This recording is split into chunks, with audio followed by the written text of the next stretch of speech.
अच्छा जी, आंख के चिपर में दर्द है, खड़े होने से चक्कर आते हैं, आंख की वजह से नुस्खा बता दें। आंख के चिपर में दर्द है। आंख के छप्पर में दर्द है।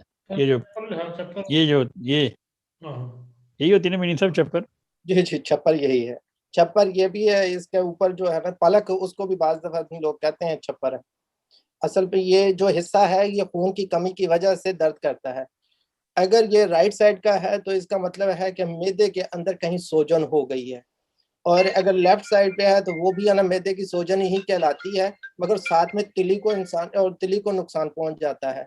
इस तरह ये होता है कि रात को या तो लेट खाना खा के सोए हैं और बदहजमी हो गई है, और सुबह उठते ही आप के छप्पर पे राइट साइड पे दर्द होना शुरू हो जाता है।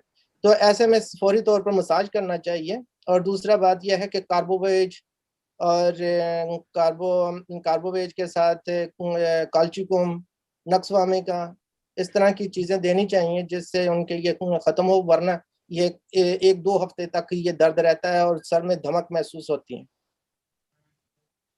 सही।